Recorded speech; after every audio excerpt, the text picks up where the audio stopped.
Last night, you spent 2 hours deciding what to wear to the party. This morning, it'll take you 2 minutes to list it on Depop and make your money back. Just grab your phone, snap a few photos, and we'll take care of the rest. The sheer dress and platform heels you'll never wear again? There's a birthday girl searching for them right now. Your one-and-done look is about to pay for your next night out. Or at least the ride home. Your style can make you cash. Start selling on Depop, where taste recognizes taste. 3 religiones, un único edificio y un secreto sellado en el subsuelo que ninguna de ellas puede o quiere desvelar. En el corazón de Jerusalén, los judíos rezan en la planta baja, los cristianos veneran el piso superior y los musulmanes controlaron el lugar durante siglos, pero lo que está enterrado en las cámaras bajo el suelo de mármol permanece intacto. Esta es la tumba del rey David, y lo que encontraron allí dentro cambió la forma en que entendemos al hombre más poderoso de Israel. Pongamos en perspectiva lo que significa este lugar. Un edificio de 3 plantas en el monte Sión, a pocos metros de la puerta de Sión, donde cada piso pertenece a una fe diferente. En la planta baja, un sarcófago de piedra cubierto con terciopelo azul bordado en oro, marca lo que los judíos creen que es el descanso final del rey que unió a las 12 tribus. Un piso más arriba, exactamente sobre ese sarcófago, los cristianos celebran el cenáculo, la sala donde Jesús habría realizado la última cena con sus discípulos. Y en lo alto, un minarete construido durante el dominio otomano aún se alza, recordando los siglos en que los musulmanes administraron el complejo y veneraron a David como el profeta Daud. Este arreglo no es coincidencia, es el resultado de 3000 años de conquistas, destrucciones y reconstrucciones que transformaron una posible tumba real en uno de los lugares más disputados de Tierra Santa. Pero antes de entender lo que encontraron dentro, necesitas entender quién fue enterrado allí y por qué su tumba contenía riquezas que atrajeron saqueadores durante milenios. David no era solo un rey, era el hombre que transformó una confederación frágil de tribus en un imperio. El pastor de ovejas de Belén que derrotó a un gigante filisteo con una piedra y una honda. El fugitivo que vivió en cuevas escapando de la furia del rey Saúl. El guerrero que conquistó Jerusalén de los jebuseos y la convirtió en la capital eterna de Israel. El poeta que compuso salmos cantados hasta hoy en sinagogas, iglesias y hospitales alrededor del mundo. Segundo Samuel capítulo 5 registra que David tenía 30 años cuando asumió el trono y reinó durante 40 años, 7 años y medio en Hebrón sobre la tribu de Judá y 33 años en Jerusalén sobre todo Israel. Murió a los 70 años de edad, rodeado de riquezas que lo convertían en el monarca más próspero que el mundo antiguo había conocido. Y aquí comienza el misterio. El historiador Flavio Josefo, que vivió en el primer siglo de la era cristiana, dejó registros perturbadores sobre lo que sucedió después de que David fue enterrado. Según Josefo, Salomón sepultó a su padre con magnificencia extraordinaria y enterró junto con él una cantidad inmensa de riquezas, oro, plata, joyas, objetos ceremoniales, tesoros acumulados durante décadas de conquistas militares y tributos de reinos vasallos. Josefo es específico. David dejó tras de sí mayor riqueza que cualquier otro rey, sea de los hebreos o de otras naciones, incluyendo a Alejandro Magno. Esa fortuna permaneció intacta durante casi 1000 años, hasta que la codicia encontró una brecha. En 134 a.C., el sumo sacerdote Juan Hircano enfrentaba una crisis. El rey seleucida Antíoco VII había sitiado Jerusalén y exigía tributo para levantar el cerco. Hircano no tenía suficiente dinero en las arcas del templo, pero conocía una fuente alternativa. De noche, en secreto, Hircano abrió una cámara del sepulcro de David, Lo que encontró allí dentro fue suficiente para comprar la retirada de un ejército entero. Josefo registra que Hircano extrajo 3.000 talentos de plata, el equivalente a aproximadamente 90 toneladas del metal. Y aún así, según el historiador, una cantidad mucho mayor permaneció intacta en las cámaras más profundas. 3.000 talentos. Para dimensionar, un talento equivalía a cerca de 30 kilos, 90 toneladas de plata, suficiente para llenar varios camiones modernos. Y eso era solo una fracción de lo que estaba enterrado con David. La noticia del saqueo de Hircano se esparció, y 100 años después, otro hombre decidió tentar su suerte. Herodes el Grande, el mismo que reconstruyó el templo de Jerusalén a escala monumental, el mismo que ordenaría después la masacre de niños en Belén, era conocido por su codicia insaciable. Había gastado fortunas en proyectos arquitectónicos por todo su reino. Ciudades enteras fueron erigidas, palacios, fortalezas, el puerto de Cesarea, y las arcas se estaban vaciando. Herodes sabía que Hircano había encontrado 3.000 talentos y dejado mucho más atrás. Decidió terminar el trabajo. Josefo describe la operación. It's tax season, and at LifeLock, we know you're tired of numbers. But here's a big one you need to hear. Billions. That's the amount of money in refunds the IRS has flagged for possible identity fraud. Now here's another big number. 100 million. That's how many data points LifeLock monitors every second. If your identity is stolen, we'll fix it guaranteed. One last big number. Save up to 40% your first year. Visit LifeLock.com/podcast for the threats you can't control. Terms apply. Con detalles que suenan como una película de suspenso.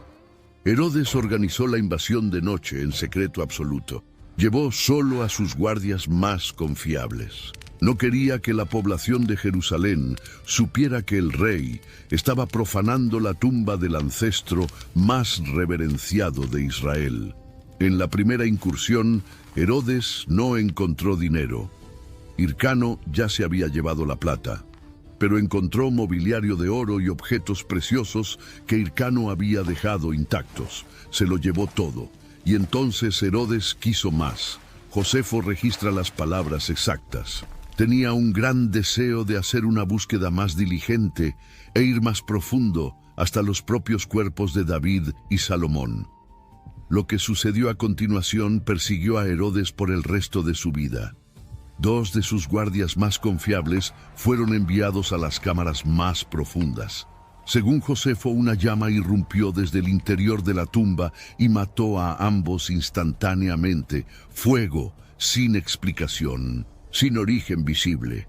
Solo 2 cuerpos carbonizados, donde segundos antes había soldados entrenados. Herodes quedó tan aterrorizado que ordenó la construcción de un monumento expiatorio en la entrada del sepulcro. Una estructura de piedra blanca que costó una fortuna. Era su pedido de disculpas a David, o tal vez a Dios, y nunca más volvió. El propio historiador personal de Herodes, Nicolás de Damasco, mencionó el monumento en sus escritos, pero omitió deliberadamente la historia de la invasión nocturna. Sabía que registrar aquello mancharía permanentemente la reputación de su patrón. Pero Josefo no tuvo la misma discreción, y gracias a él, sabemos que algo dentro de esa tumba era lo suficientemente poderoso como para matar a 2 hombres y hacer huir despavorido al rey más brutal de Israel. Los siglos siguientes enterraron no solo a David, sino la propia ubicación de su tumba. En el año 70 de la era cristiana, los romanos destruyeron Jerusalén. El templo fue quemado, la población fue masacrada o esclavizada. Los sobrevivientes fueron desterrados, y el conocimiento preciso de dónde David había sido sepultado se perdió junto con la ciudad. La Biblia es clara sobre dónde fue enterrado David. Primer libro de los Reyes, capítulo 2, versículo 10. David durmió con sus padres y fue sepultado en la ciudad de David. La ciudad de David no era el monte Sión actual. Era una colina estrecha al sur del monte del templo, sobre la fuente de Gijón, el lugar donde David originalmente conquistó la fortaleza jebusea 3000 años atrás. Pero cuando los romanos arrasaron Jerusalén en el siglo II durante la revuelta de Bar Kokhba, el emperador Adriano reconstruyó la ciudad como una metrópolis grecorromana llamada Aelia Capitolina. Los judíos fueron desterrados, los nombres fueron alterados y la memoria geográfica de Jerusalén fue deliberadamente borrada. Cuando los peregrinos cristianos comenzaron a llegar en el siglo IV buscando los lugares sagrados mencionados en las Escrituras, encontraron una ciudad irreconocible. La ciudad de David original estaba cubierta de escombros y canteras romanas. El monte Sión, una colina diferente, al suroeste, se había convertido en el centro de la comunidad cristiana primitiva. Fue allí, en aquella colina equivocada, donde la tradición de la tumba de David comenzó a cristalizarse. En el siglo X, el geógrafo musulmán Al-Muqaddasi registró por primera vez que la tumba de David se encontraba en el monte Sión. Los estudiosos creen que esta tradición era originalmente cristiana, asociada a la iglesia de Hagia Sión, la Santa Sión, que existía en el lugar desde el período bizantino. Pero fue en el siglo XII cuando la historia adquirió contornos dramáticos. Benjamín de Tudela era un viajero judío español que recorrió el mundo mediterráneo documentando las comunidades judías que encontraba. Alrededor de 1173 llegó a Jerusalén, entonces bajo control cruzado, y escuchó una historia que registró en su diario de viajes. Según Benjamín, 15 años antes de su llegada, una pared de la iglesia en el monte Sión se había derrumbado. El patriarca de Jerusalén ordenó reparaciones. 2 trabajadores fueron designados para retirar los escombros y reconstruir la estructura. Mientras excavaban, encontraron la entrada a una cueva. Curiosos, entraron. Lo que vieron allí dentro les hizo creer que habían descubierto las tumbas de los antiguos reyes de Israel. Benjamín describe un palacio subterráneo espléndido, con una corona de oro, un cetro y otros objetos dignos de la realeza. Los trabajadores concluyeron que estaban ante la tumba de David y Salomón. Pero cuando intentaron avanzar más profundo, algo sucedió. Coverage varies by plan. View contract and exclusions at EnduranceWarranty.com. Do you own a 2005 or newer vehicle with a manufacturer's warranty about to expire or no warranty coverage at all? With the cost of living on the rise, Endurance is now offering a low-cost vehicle coverage plan designed to save you thousands off costly vehicle repairs. Get your vehicle protected under this coverage and have all future covered auto repairs paid directly to the repair shop for you. Roadside service, towing, and rental coverage are included. Visit EnduranceWarranty.com. EnduranceWarranty.com. Benjamín registra que un viento violento irrumpió desde la oscuridad y los arrojó fuera de la cueva. Cayeron al suelo como muertos y permanecieron así hasta el anochecer. Cuando recuperaron la conciencia, se negaron a volver. El patriarca, perturbado por la historia, ordenó que la entrada fuera sellada, y permaneció sellada durante siglos. La semejanza con el relato de Josefo sobre los guardias de Herodes es impresionante. Fuego en un caso, viento en otro, pero ambos impidiendo que intrusos alcanzaran las cámaras más profundas. Ambos dejando a los invasores como muertos o literalmente muertos. Coincidencia histórica o patrón sobrenatural, el mensaje era claro. Esa tumba no debía ser abierta. Los cruzados, impresionados por la historia, construyeron un cenotafio gótico sobre el lugar, el mismo sarcófago de piedra que existe hasta hoy. No era una tumba real, sino un monumento simbólico. Una caja vacía marcando lo que creían ser el lugar de descanso del mayor rey de Israel. Los siglos siguientes transformaron el lugar en campo de batalla religioso. En 1332, Los franciscanos adquirieron el complejo del sultán mameluco por 30.000 ducados de oro. Establecieron allí su sede en Tierra Santa, pero en 1429 el sultán Barzbey tomó parte de la planta baja y convirtió la cámara de la tumba en mezquita. La disputa continuó durante décadas. Los franciscanos eran expulsados, regresaban, eran expulsados de nuevo. En 1523, durante el reinado del sultán otomano, Solimán el Magnífico, los monjes fueron definitivamente desterrados. Todo el complejo se convirtió en propiedad musulmana. Durante 400 años, judíos y cristianos tuvieron prohibido visitar libremente el lugar.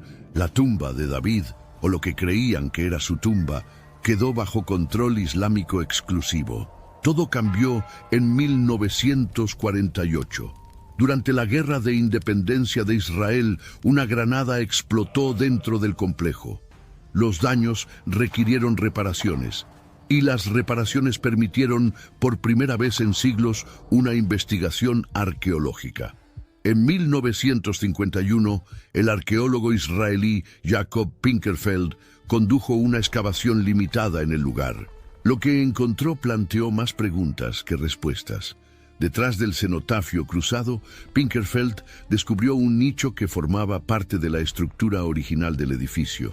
Debajo del piso actual, encontró 3 niveles anteriores: un piso cruzado, un piso romano, tardío o bizantino, y el revoque del edificio original. Lo más intrigante era la orientación del nicho. No apuntaba hacia el este, como sería esperado en una iglesia cristiana. Apuntaba hacia el monte del templo, exactamente como una sinagoga judía. Pinkerfeld concluyó que el edificio original era una sinagoga del primer siglo, posiblemente la sinagoga más antigua conocida de Jerusalén, tal vez incluso el lugar de reunión de la comunidad judeo-cristiana primitiva, mencionada en el libro de los Hechos. Pero había algo más, algo que Pinkerfeld no logró explorar completamente. Debajo de la sinagoga detectó indicios de cámaras subterráneas, espacios vacíos bajo el piso, corredores que se extendían en la oscuridad. Pero la excavación fue interrumpida antes de que pudiera investigar. Décadas después, otro arqueólogo logró ir más profundo. El doctor Gabi Barkay, uno de los arqueólogos israelíes más respetados, condujo excavaciones limitadas bajo el complejo. Debajo del sarcófago cruzado, descubrió una escalera que llevaba a un corredor secreto. Siguiendo el túnel, llegó a una cámara de sepultura excavada en la roca. Basándose en fragmentos de cerámica encontrados en el lugar, Barkay dató la cámara al período del primer templo, la misma época en que David y sus descendientes reinaron en Jerusalén. Barkay acepta que la Biblia sitúa la tumba de David en la ciudad de David, no en el monte Sión, pero propone una teoría alternativa.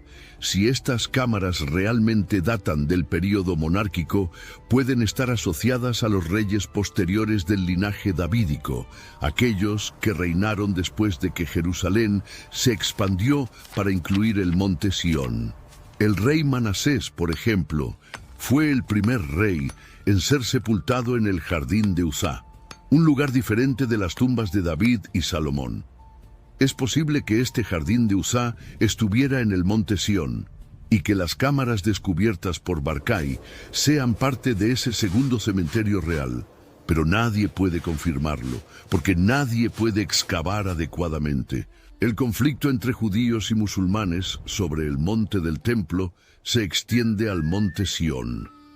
Cualquier intento de excavación arqueológica seria choca con objeciones religiosas y políticas de múltiples partes. En 1981, un rabino llamado Yehuda Getz estaba supervisando excavaciones en los túneles bajo el Muro de los Lamentos cuando encontró un corredor bloqueado que parecía llevar directamente debajo del monte del templo. Getz creía que el Arca de la Alianza, o tal vez la tumba de David, estaba allí. Las autoridades musulmanas descubrieron la excavación. En pocas horas, El túnel fue rellenado con hormigón. Cualquier investigación futura fue permanentemente bloqueada. El patrón se repite en todo el Monte Sión. Cada vez que los arqueólogos se acercan a descubrimientos significativos, barreras políticas, religiosas o diplomáticas interrumpen el trabajo. Mientras tanto, la verdadera ciudad de David, la colina estrecha al sur del Monte del Templo, continúa siendo excavada. En 1913, mucho antes del descubrimiento de Pinkerfeld en el Monte Sión, un arqueólogo franco-judío llamado Raymond Weil condujo excavaciones en la ciudad de David. Siguió las pistas bíblicas con precisión. El libro de Nehemías, capítulo 3, menciona que durante la reconstrucción de las murallas de Jerusalén después del exilio babilónico, los trabajadores hicieron reparaciones hasta un punto frente a las tumbas de David. Nehemías proporciona coordenadas. Las tumbas estaban cerca de la piscina de Siloé, en la ladera este de la ciudad de David. Weil excavó exactamente en ese lugar y encontró algo extraordinario: 9 estructuras excavadas en la roca que identificó como tumbas reales. La más impresionante, que llamó T1, era un túnel artificial de casi 16 metros de largo, más de 2,5 metros de ancho y más de 4 metros de altura en la entrada. En la pared del fondo había una depresión cuidadosamente esculpida, del tamaño exacto de un cuerpo o sarcófago. Weil estaba convencido de que había encontrado la tumba de David, pero había un problema. Los romanos habían usado el área como cantera en el siglo II, extrayendo piedras para reconstruir Jerusalén como Aelia Capitolina. Gran parte de las estructuras originales estaba destruida. Paredes enteras habían sido arrancadas. Entradas habían sido ensanchadas hasta quedar irreconocibles. Si algún tesoro o cuerpo permaneció en las cámaras, fue removido hace casi 2000 años. ¿O no? Will notó algo extraño sobre el túnel de Ezequías, el famoso canal de agua que el rey Ezequías construyó en el siglo VIII a.C. para traer agua desde la fuente de Gijón hacia dentro de las murallas de la ciudad. El túnel hace una curva enorme e innecesaria en determinado punto, como si los ingenieros antiguos estuvieran deliberadamente evitando algo. Ese algo se encuentra exactamente en el área donde Weil encontró las tumbas reales. Es posible que Ezequías haya ordenado que el túnel rodeara los sepulcros de sus ancestros davídicos, evitando profanar las tumbas con el paso del agua. Si esto es cierto, significa que la ubicación de las tumbas era conocida y reverenciada 700 años después de la muerte de David. Y significa que aún pueden existir cámaras no descubiertas bajo la ciudad de David, pero la excavación completa nunca ocurrió. En 1960, la arqueóloga británica Kathleen Kenyon reexaminó los descubrimientos de Weil. En esa época, la ciudad de David estaba bajo control jordano, y Kenyon trabajaba bajo la autoridad del Departamento de Antigüedades de Jordania. Kenyon rechazó las conclusiones de Weil. Argumentó que las estructuras no eran tumbas, sino cisternas o bodegas del período del Segundo Templo. Su interpretación fue ampliamente aceptada. Y durante décadas, los turistas dejaron de visitar el lugar que Weil había identificado como la tumba de David. En cambio, fueron dirigidos al Monte Sión, al cenotafio cruzado vacío, al sarcófago cubierto de terciopelo que probablemente no contiene nada. Los estudiosos contemporáneos están reevaluando las evidencias. Algunos argumentan que Kenyon tenía motivaciones políticas para rechazar conexiones judías con los sitios bíblicos. Otros notan que ella misma admitió que las estructuras encontradas por Weil eran ciertamente inusuales y no se parecían a ninguna cisterna conocida. La Autoridad de Antigüedades de Israel actualmente mantiene placas en la ciudad de David, identificando el lugar como tumbas de la casa de David. El debate académico continúa, pero el consenso está cambiando. Y mientras los arqueólogos discuten, los peregrinos continúan llegando al monte Sión. Todos los días, judíos ortodoxos se reúnen frente al sarcófago cubierto de terciopelo azul. Hombres de un lado, mujeres del otro, separados por una división, como en una sinagoga. Tocan la piedra fría, recitan salmos, lloran, oran. Un piso más arriba, grupos de turistas cristianos entran en el cenáculo, la sala con arcos góticos que los cruzados identificaron como el lugar de la última cena. Fotografían las columnas, escuchan a los guías explicando la conexión con Pentecostés. Algunos se arrodillan en oración silenciosa y en el tejado el minarete otomano aún se alza, un recordatorio de que durante 400 años los musulmanes fueron los guardianes de este lugar. 3 religiones, 3 pisos y un secreto que ninguna de ellas ha logrado desvelar. ¿Qué está realmente enterrado bajo el monte Sión? ¿El cuerpo de David? ¿Los tesoros que Herodes no pudo alcanzar? ¿Las cámaras que Benjamín de Tudela describió? ¿O solo capas de piedra y oscuridad, guardando nada más que preguntas sin respuesta? La tecnología moderna podría resolver el misterio. Radar de penetración de suelo, escaneo láser, excavación sistemática. Tenemos las herramientas, tenemos el conocimiento. Lo que no tenemos es permiso, porque abrir esa tumba significaría elegir una narrativa sobre las otras. Significaría validar o invalidar tradiciones que millones consideran sagradas. Significaría enfrentar la posibilidad de que 3000 años de veneración ocurrieron en el lugar equivocado. Y tal vez, en el fondo, ninguna de las 3 religiones quiera correr ese riesgo. El sarcófago de piedra en el monte Sión ya ha sido cubierto de terciopelo por judíos, transformado en altar por cristianos, decorado con versículos del Corán por musulmanes. Cada civilización intentó reclamarlo. Ninguna logró abrirlo completamente, pero tal vez ese sea el punto. David escribió: «Aunque ande en valle de sombra de muerte, no temeré mal alguno». Él conocía la muerte, la enfrentó decenas de veces antes de finalmente sucumbir a ella. La tumba está allí, sellada, guardada, disputada, pero los salmos que David escribió son recitados hoy en hospitales, funerales y guerras. 3000 años después, la piedra guarda huesos, las palabras siguen vivas.